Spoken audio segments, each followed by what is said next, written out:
Our organization is the Progressive Oklahoma Baptist State Convention, or POBSC. We are a collection of statewide churches, most of them located here in Oklahoma City, that work together to advance the kingdom of God. Our project is Sex in the Church Basement. We knew that we needed something that would provide pause to our audiences.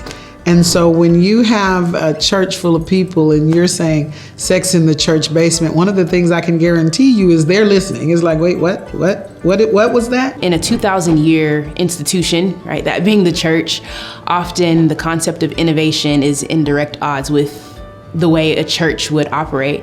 And so Spark Innovation has kind of forced us to think, how can we be innovative? There are a lot of things that we think of that we think should happen, in and around the church space. What Spark Innovation has done is given us an opportunity to really drill down and explore that. We created a workbook.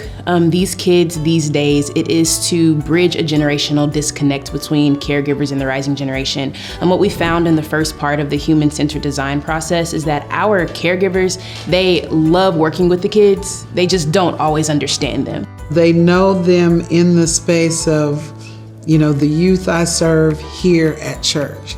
But what they didn't know was what kinds of things do they enjoy? What are the best ways that they receive information? What are the songs they like? What are the TV shows they're following?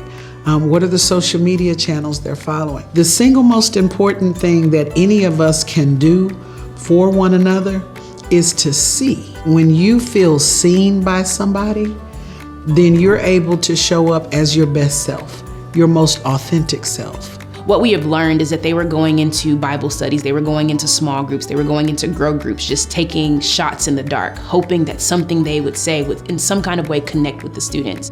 But now that they have a tool and a resource to do some research before it's time to go into those spaces, they feel a little bit more empowered to establish genuine relationships with the students that they're serving.